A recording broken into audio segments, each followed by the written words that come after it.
Hey, what's up guys? Dustin here with Rocky Mountain. Today I'll be showing you how to install the Zbroz spring kit on a Polaris XP1000 with Walker Evans shocks.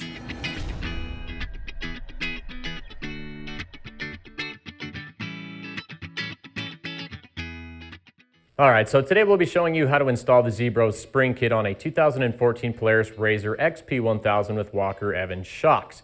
Zbroz makes some really awesome suspension products, everything from A-arms to spring and valve kits to complete shock packages. Now what's really cool about this spring kit is it comes with crossover rings or crossover nuts. And what these allow us to do is tune the range of the tender spring that we're going to be using. So we can tune for a more stiffer, rigid ride or a more softer, plush ride. Also, the Zbroz springs are going to provide us with more ride height, in turn giving us more clearance. It's going to eliminate a lot of the machine's body roll, as well as provide us with some more bottoming out resistance. Also, the Zbroz springs are made of a much better quality material than the OEMs. The OEMs will tend to sag over time, the Zbroz will not. So if you're looking to improve the overall ride experience in your machine, the Zbroz kit is definitely going to be the one for you. All right, let's show you how to get it installed. Okay, so first thing we want to do is elevate the machine. We need to get the tires up off the ground. With the machine in the air, we can start by removing the front tire. Next, we can move on to removing the shocks bolts. Now for the front, we're going to use a 15mm socket with wrench and a 15mm open-ended hand wrench. Once the lower shock bolt is removed, take a jack stand or something suitable to support the A-arm. Remove the top shock bolt. Remove the shock from the machine. Now onto the back of the vehicle, we can remove the rear tire. Now you'll notice our mud guards are on the back side of the shock. They should be on the front. Now we have to mount ours on the back of it because we have aftermarket trailing arms. If you're running stock trailing arms at home, make sure this is facing the front when you reinstall it. Once the rear tire is removed, we can take out the lower shock bolt. We'll be using an 18mm socket with driver and an 18mm hand wrench. Now when you remove the shock's lower bolt, you will want to support the trailing arm with a jack stand or something suitable. At the shock's reservoir, if you follow the hose routing, it's going to route down through the rear part of the machine's back end. Now there's a fascia piece we'll have to take off, and then we can remove the straps that hold the reservoir. With that removed, we'll route it down through the machine. Then we can remove the shock's top bolt, and then remove the shock itself. Okay, so we've got the shocks removed from the machine. We're back up here on the bench. Now we need to get the springs off so we can do the swap. So we've got it mounted here in our vise with the top side of the shock body mounted in soft jaws. We've just looped our reservoir over the side of the table so it's out of the way. Now the first thing we need to do is get this mud guard off and out of the way. So we were using a Torx T25. We've got 3 Torx fasteners to take off of here. Now we're going to loosen up the spring preload nut. Before we do that, let's clean up the threads.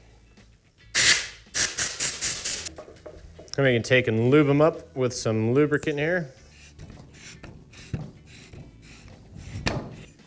Make sure to back the preload spring up far enough on the shock body you have enough room to pull off the spring's retainer. Okay, so now that we've got that loosened, we'll take our flathead screwdriver.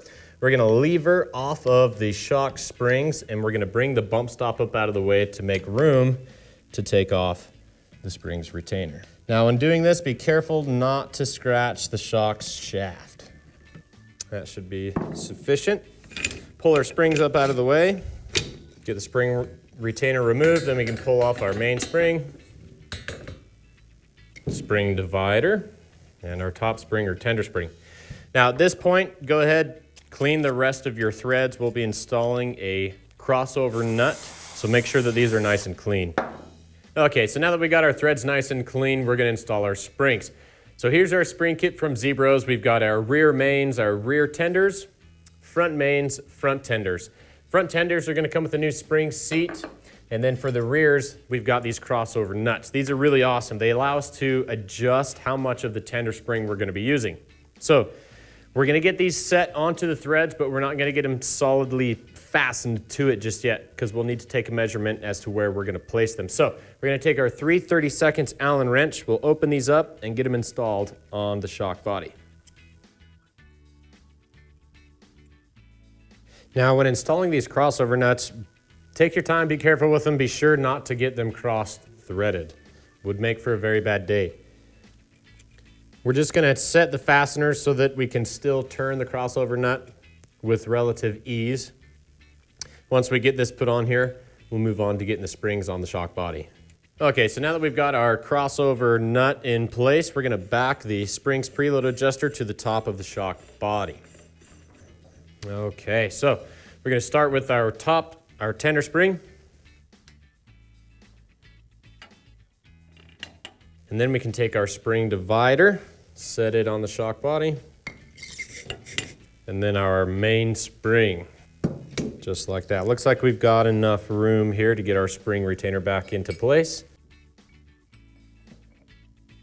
Now remember, when you're setting this spring retainer on the base of the shock, make sure that these tabs for the mud guard are facing down. Okay, we're gonna slide our main spring down to greet the spring seat and just the whole assembly here. All right, now I can bring our spring preload adjuster back to the spring.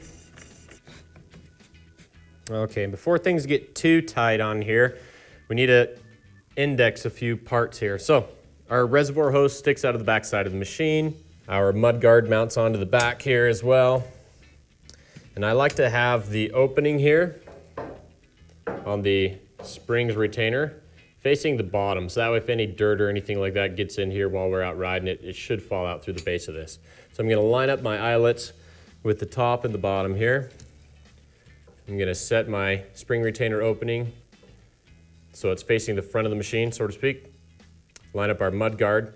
And then I'm going to take the base spring where this coil ends. I'm going to set it 180 degrees from where the springs retainer is open. So we'll set there, and we'll start from this position.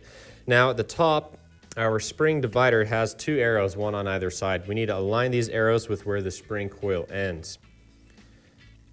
Cool, looks like I'm somehow already lined up. So our top spring coil ends at the bottom side here. That's where our bottom side arrow will face, and then for the top, we'll turn it so that the spring coil ends at the other side of the arrow.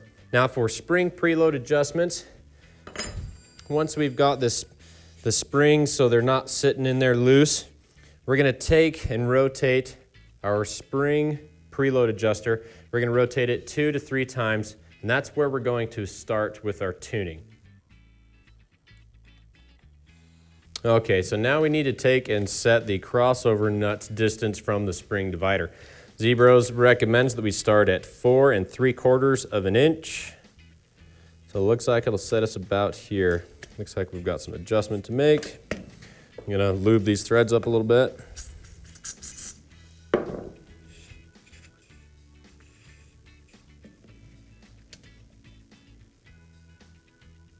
Okay, so it looks like we're about there. Now I'm gonna make a little bit of an adjustment to this.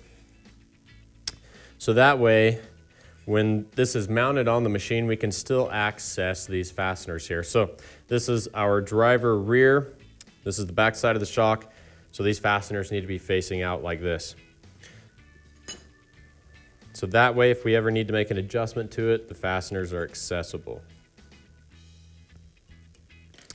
Okay, last thing we need to do is install the mud guard. So once we've got our mud guard on, the last thing we need to remember is our bump stop. Let's set this back at the base of the shock. Okay, that's the rear shock. Now that we're finished with the rear, we can move on to the front.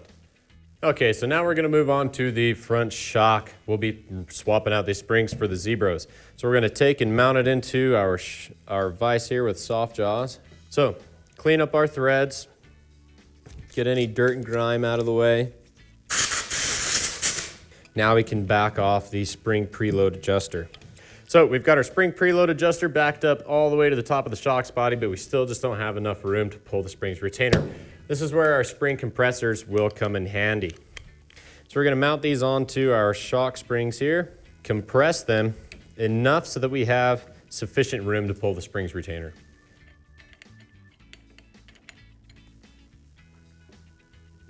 Okay, so once we've got our spring compressors nice and tight, looks like we've got enough clearance, we're gonna pull our springs up out of the way. We'll grab our bump stop, slide it up, and then we can grab our spring retainer, pull it off. So we won't be reusing this with the Zbroz spring kit, so don't worry about that guy. Pull off our lower spring divider, and our top tender spring. Now, we do need to make some modifications to the springs divider.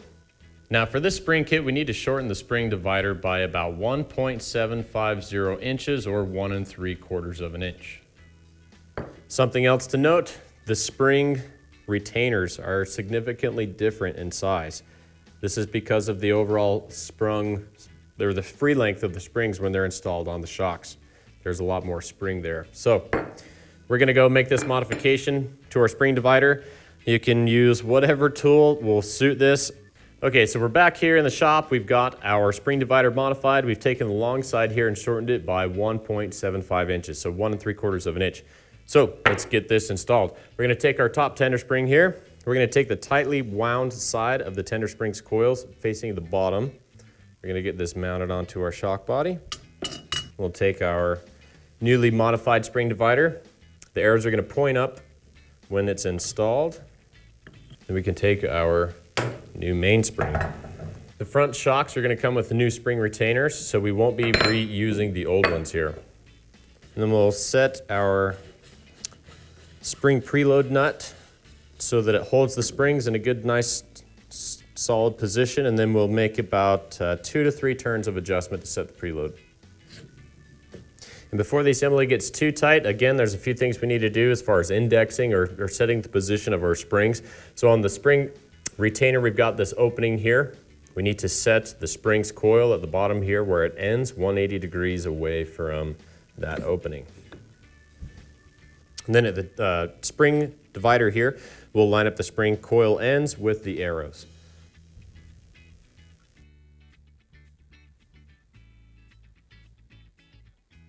Also, don't forget to set your bump stop back down towards the base of the springs retainer. Okay, so that's how we install the springs on our shocks. Now, as far as tuning's concerned, we'll want to set our clicker positions in about the middle of its range, and then we'll have to go out and do some testing. So we'll get these installed on the machine. Set your front to rear bias. You want your front end to be sitting about a 1/2 inch higher than the rear. And go give it a good ride a good bumpy road. Measure your preload adjustments, make your adjustments accordingly. So that's how we install our spring kit. All right, so we just got our shocks reinstalled on the machine, and the last thing that we need to do is set our machine's ride height. Now there's what's called a front to rear bias. So in the front, we need to be sitting about a 1/2 inch to no more than 3/4 taller than in the rear.